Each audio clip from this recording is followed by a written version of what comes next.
मासूम बच्चियों के पीछे एक खौफनाक किलर। पुलिस उसे पकड़ पाएगी या वह फिर से बच निकलेगा? और हां, अंत में एक ऐसा ट्विस्ट है जिसे आप कभी सोच भी नहीं सकते। मूवी की शुरुआत में हम एक बच्चे को चिकन शॉप में देखते हैं। वह अपने पिता के साथ मीट लेने आया होता है। मीट लेने के बाद वह घर लौटता है, लेकिन अपने साथ एक मुर्गे का सिर भी ले आता है। वह उसे एक कांच के जार में बंद कर देता है। उसके चेहरे पर एक अजीब सी खुशी दिखती है।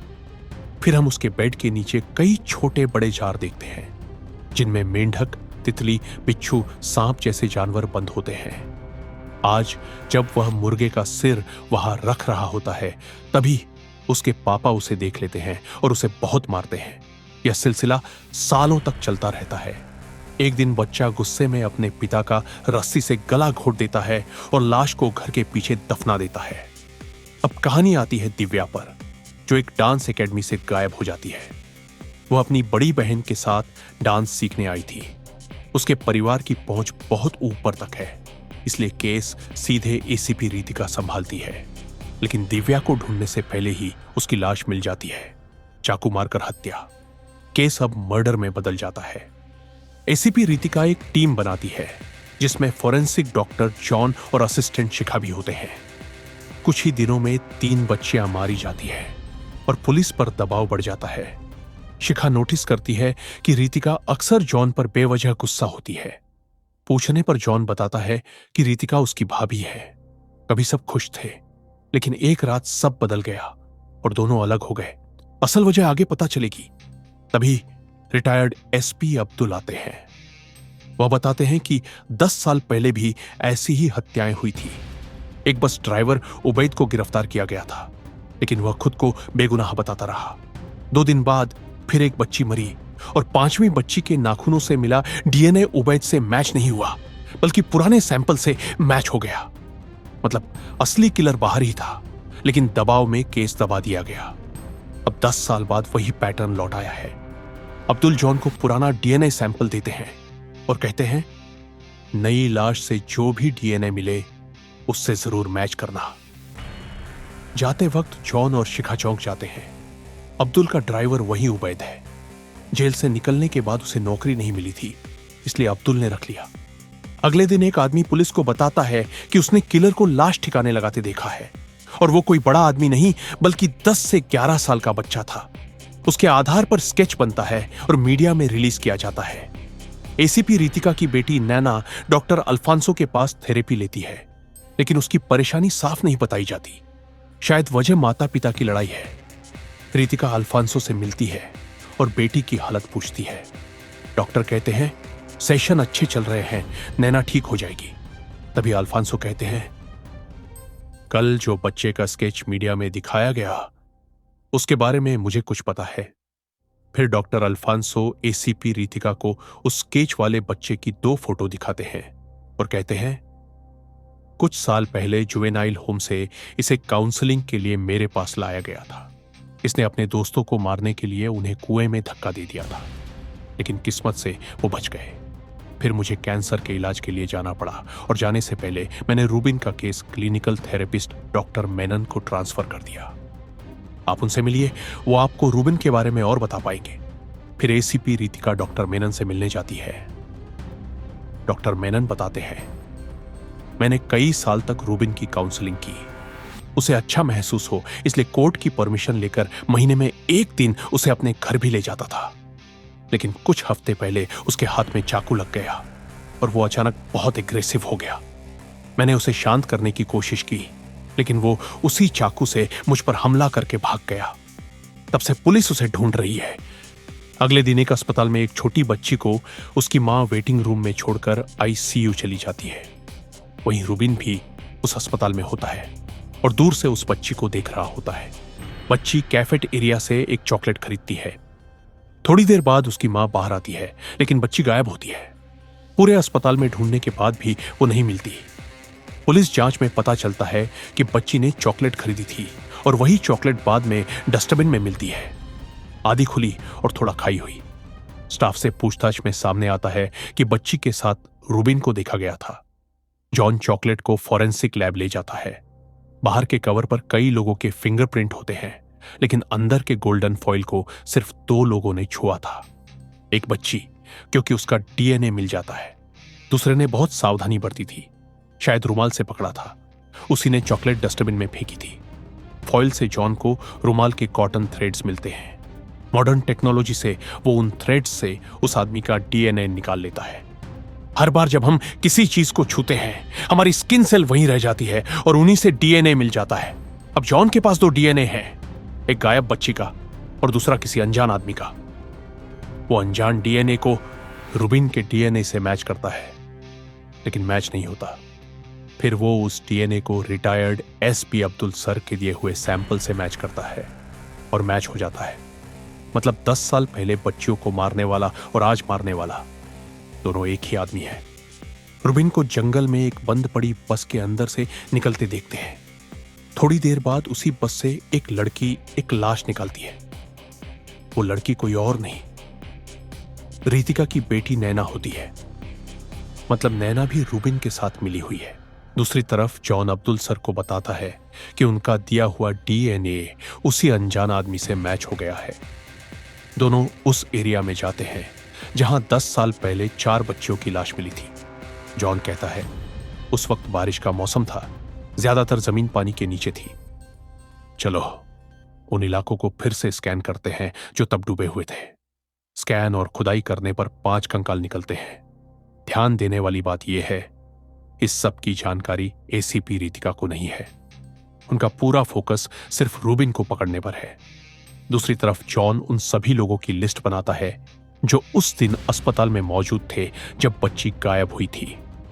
इसमें Abdul sir, doctor Alfonso, ACP Ritika और खुद जॉन भी शामिल हैं। जॉन चाहता है कि चुपके से सबका डीएनए उस अनजान डीएनए से मैच कराया जाए। अगर मैच हो गया तो कातिल सामने आ जाएगा। इस काम में अब्दुल सर और डॉक्टर अल्फांसो उसकी मदद करते हैं। फिर चुपके से बाकी सबके डीएनए सैंपल भी कलेक्ट कर लिए जाते हैं, पर उनमें से किसी एक का भी डीएनए उस अनजान डीएनए से मैच नहीं करता। दूसरी तरफ रुबिन एक चर्च के सामने बैठा होता है।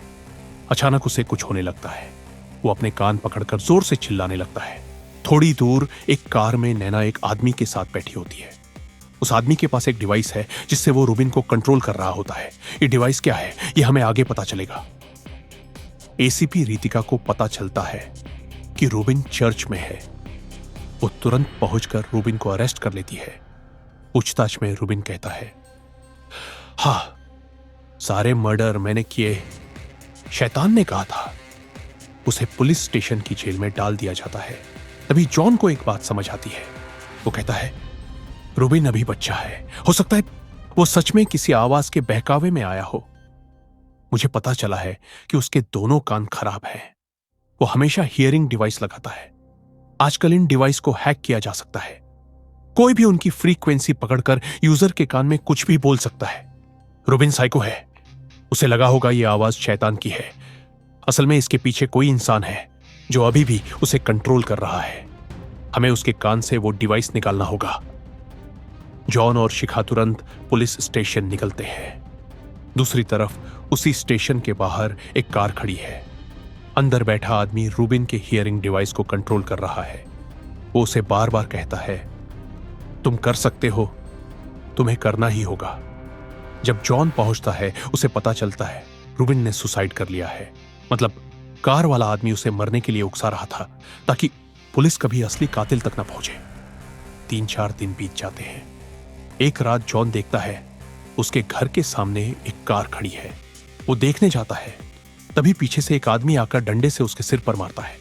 जॉन बेहोश हो जाता है। वो आदमी कोई और नहीं, उबैद होता है, वही बस ड्राइवर जो 10 साल पहले अरेस्ट हुआ था। वो जॉन को किडनैप कर ले जाता है। अगले दिन एक पुलिस वाले की बेटी लिसा स्कूल से गायब हो जाती है। रितिका उसे ढंढस देती है, हम ढूंढ लेंगे। पता चलता है कि लिसा अपनी मां का फोन साथ ले गई थी। जीपीएस ट्रैक किया जाता है। लोकेशन जंगल दिखाता है। रितिका टीम के साथ निकल पड़ती है। दूसरी तरफ जॉन को दिखाया जाता है। उबैद ने उसे उसी बंद बस में बांध रखा है जहां नैना को लाश के साथ दिखा गया था। मतलब असली सीरियल किलर उबैद ही है। उबैद कहता है, मैं निर्दोष था, मुझे झूठे केस में फंसाया गया, मेरा पूरा फ्यूचर बर्बाद हो गया। इन सब की जिम्मेदार एसीपी रीतिका है। वो जॉन को एक वीडियो दिखाता है, नैना एक बच्ची की लाश के साथ। जॉन शॉक हो जाता है। तभी उबैद कहता है, यह नैना नहीं, नाबिया है। रीतिका की 2 जुड़वा बेटियां थीं। एक मेले में खो जाती है, वही नाबिया। इसी बात पर रीतिका और उनके पति अलग हो जाते हैं। उबैद कहता है, जब यह वीडियो बाहर आएगा, दुनिया मानेगी कि रीतिका की बेटी सीरियल किलर है। जॉन को गुस्सा आता है। वो खुद को छुड़ाकर उबैद से लड़ता है। जॉन उसे बुरी तरह मारता है। उबैद कुछ पता नहीं वाला होता है, तभी कोई अनजान आदमी उसे गोली मार देता है। उबैद वहीं मर जाता है। जॉन देखता है, गोली चलाते ही एक कार भाग जाती है। वो उबैद का फोन उठाता है और कार के पीछे दौड़ता है। रास्ते में उसे एक वैन मिलती है। वो वैन लेकर कार का पीछा करता है, पर कार निकल जाती है। उसी वक्त रीतिका की टीम जॉन की गाड़ी रोक लेती है। डिक्की खोलते हैं। अंदर लिसा बेहोश पड़ी होती है। अब पूरा शक जॉन पर जाता है। पुलिस उसे सीरियल किलर मान लेती है। जॉन किसी तरह भाग निकलता है और सीधे अब्दुल सर के पास पहुंचता है। थोड़ी देर में उसका बड़ा भाई भी वहीं आ जाता है। अब्दुल एसीपी रीतिका को भी अपने घर बुला लेता है। रीतिका मैम जॉन को वहां देखकर पूरी तरह शॉक हो जाती है। वह पुलिस बुलाकर उसे अरेस्ट करवाना चाहती है, लेकिन तभी उबैद के मोबाइल में जो वीडियो था वो जॉन उन्हें दिखाता है। वीडियो देखकर रीतिका मैम और भी ज्यादा चौंक जाती है। तभी जॉन बताता है, ये नैना नहीं, नाबिया है, और वो अभी भी जिंदा है। फिर जॉन उन्हें पूरी कहानी बताता है। नाबिया जिंदा है, लेकिन बहुत बुरी हालत में है। यह सुनकर एसीपी रीतिका टूट जाती है। फिर सब उबैद के मोबाइल का जीपीएस चेक करते हैं। पता चलता है जॉन को किडनैप करने के बाद उबैद सीधे जंगल गया था। एक जगह जॉन को कैद किया और फिर थोड़ी दूर जाकर काफी देर रुका। मतलब नाबिया वहीं कहीं जरूर होगी। एसीपी रीतिका अपने एक्स हस्बैंड के साथ नाबिया को ढूंढने जंगल निकल जाती है। दूसरी तरफ जॉन डॉक्टर अल्फांसो के पास जाता है और उन्हें अपने साथ ले चलता है। आपको याद होगा, कुछ दिन पहले रिजर्वायर के पास पुलिस को 5 कंकाल मिले थे। जॉन उन्हीं 5 कंकालों की फाइल डॉक्टर अल्फांसो को देता है। उनमें से 4 कंकाल छोटी बच्चियों के थे, लेकिन एक कंकाल किसी बड़े आदमी का था। जब उस कंकाल को ध्यान से स्टडी किया गया तो उसके पास ऐसी मिट्टी मिली जो उस इलाके की नहीं थी।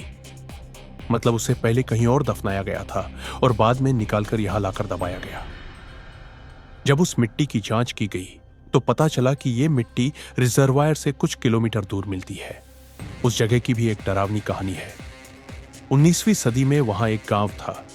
उसी समय वहां एक केमिकल फैक्ट्री खुली। शुरू में लोगों को नौकरी मिली, लेकिन कुछ सालों में फैक्ट्री का जहरीला वेस्ट जमीन और नदी दोनों को बर्बाद करने लगा। गांव वालों ने प्रोटेस्ट शुरू कर दिया। फैक्ट्री मालिक ने गांव ही खरीदने का फैसला कर लिया। सबको मुंहमांगी कीमत मिली और लोग गांव छोड़कर चले गए। तभी जॉन कहता है, जब मैंने उस समय वहां रहने वालों के नाम निकाले तो एक नाम मुझे जाना पहचाना लगा, आपका। वो कंकाल किसी और का नहीं, आपके पापा का था। पुलिस रिकॉर्ड में वो मिसिंग थे, लेकिन सच ये है कि आपने उन्हें मार डाला था। आपने उनका कंकाल वहां से निकालकर रिजर्वायर के पास 4 बच्चियों की लाशों के साथ दबा दिया। यह सुनकर डॉक्टर अल्फांसो पूरी तरह टूट जाता है। इधर दूसरी तरफ रीतिका और उनके एक्स हस्बैंड ड्रोन से नाबिया को ढूंढ लेते हैं, और इधर डॉक्टर अल्फांसो सच कबूल करता है, मेरे पापा मुझे बचपन से बहुत मारते थे। एक दिन गुस्से में मैंने उन्हें मार डाला। फिर शादी हुई, जिंदगी ठीक चल रही थी, लेकिन मेरी पत्नी की मौत हो गई। मैंने अपने बेटे को अकेले ही पाला ताकि उसे वो दर्द ना मिले जो मुझे मिला था। फिर मुझे पता चला कि मुझे ब्लड कैंसर है। मैं अंदर से टूट गया। जब भी किसी बच्ची को अपने माता पिता के साथ खुश देखता, मुझे अपना बचपन याद आ जाता था। पहली बार जब मैंने एक बच्ची को मारा तो मुझे अजीब सा सुकून मिला। फिर मैं एक एक करके कई बच्चियों को मारता गया और कभी पकड़ा नहीं गया। मैं ये सब अपने बेटे से छुपाकर करता था। एक दिन मैं बेटे को स्कूल छोड़ने जा रहा था। रास्ते में एसीपी रीतिका हर गाड़ी की चेकिंग कर रही थी। उस वक्त मेरी गाड़ी में एक बच्ची की लाश थी। मैं स्कूल छोड़कर उसे ठिकाने लगाने वाला था, लेकिन पुलिस की चेकिंग देखकर मुझे जल्दी कुछ करना पड़ा। मैं चुपचाप रिवर्स लेकर वहां से निकल गया। पास ही एक खाली जगह में स्कूल बस खड़ी थी। मौका देखकर मैं बच्ची की लाश बस के अंदर रखकर वहां से चला गया। अब आपको समझ आ गया होगा कि बस में लाश कहां से आई। इसके बाद हम देखते हैं कि डॉक्टर अल्फांसो का कैंसर ट्रीटमेंट सक्सेसफुल हो जाता है। वह पूरी तरह ठीक हो जाते हैं और बहुत खुश होते हैं, लेकिन यह खुशी ज्यादा देर नहीं टिकती। एक दिन उनका बेटा उस कमरे में चला जाता है जहां डॉक्टर अल्फांसो बच्चियों को मारते थे। चारों तरफ खून फैला होता है और एक बच्ची की लाश पड़ी होती है। यह देखकर उसका बेटा बुरी तरह डर जाता है। जब वह कमरे से बाहर आता है, सामने अपने पापा को देख लेता है। डर के मारे पीछे हटता है, पैर फिसलता है और छत से नीचे गिरकर मर जाता है। फिर डॉक्टर अल्फांसो जॉन से कहते हैं, यह सब एसीपी रितिका की वजह से हुआ। उस दिन जब मैं लाश ठिकाने लगा रहा था, मेरे बेटे ने मुझे देख लिया था। इसी वजह से वो जांच करते हुए ऊपर के कमरे तक पहुंच गया। अगर उस दिन चेकिंग नहीं होती तो मेरा बेटा आज जिंदा होता। इसीलिए मैंने बदला लेने का फैसला किया। मेले से एसीपी की बेटी को उठाकर अपने साथ ले आया और उसे पालने लगा, ताकि आगे चलकर उसी के जरिए मैं एसीपी को बुरी तरह फंसा सकूं। रुबिन के हियरिंग डिवाइस से छेड़छाड़ भी मैंने ही की थी। और उबैद जब जेल से छूटा तो मैं उससे मिला और उसके दिमाग में एसीपी के खिलाफ जहर भर दिया। फिर डॉक्टर अल्फांसो जॉन से कहते हैं, इतना सब जानने के बाद भी तुम मुझे अरेस्ट नहीं कर सकते, क्योंकि तुम्हारे पास मेरे खिलाफ कोई सबूत नहीं है। यहीं ऑडियंस का एक बड़ा डाउट क्लियर होता है। अगर डॉक्टर अल्फांसो किलर है तो चॉकलेट रैपर से मिले डीएनए से उसका डीएनए मैच क्यों नहीं हुआ? दरअसल उसे पहले ब्लड कैंसर था। उसका बोन मैरो ट्रांसप्लांट हुआ था, जिससे उसके खून का डीएनए डोनर के डीएनए से बदल गया था। लेकिन उसकी स्किन, बाल, नाखून में अब भी उसका पुराना डीएनए ही है। मतलब उसके शरीर में दो अलग अलग डीएनए मौजूद है। और उस दिन टेस्ट सिर्फ उसके खून से हुआ था, इसलिए डीएनए मैच नहीं हुआ। तब जॉन कहता है, मुझे तुम्हें किलर साबित करने के लिए बस तुम्हारा एक बाल चाहिए। डॉक्टर अल्फांसो समझ जाते हैं कि अब वो फंस चुके हैं। वो चलती गाड़ी में जॉन पर हमला कर देते हैं। जॉन कंट्रोल खो देता है, गाड़ी पलट जाती है और डॉक्टर अल्फांसो उछलकर बाहर गिरते हैं और मर जाते हैं। जॉन बच जाता है। फिर फ्लैशबैक दिखता है। लड़ाई के दौरान जॉन चालाकी से डॉक्टर अल्फांसो की सीट बेल्ट खोल देता है। जैसे ही गाड़ी जेसीबी से टकराती है, डॉक्टर अल्फांसो बाहर गिरते हैं और मर जाते हैं। और इसी के साथ ये कहानी खत्म हो जाती है। अगर आपको ऐसी डार्क क्राइम और साइकोलॉजिकल फिल्में पसंद हैं, तो अभी चैनल को सब्सक्राइब करें और बेल आइकन दबाइए। वीडियो को लाइक और कमेंट करके बताइए अगली कौन सी कहानी देखना चाहते हैं। आपका सपोर्ट ही हमें ऐसी और खौफनाक कहानियां लाने की ताकत देता है।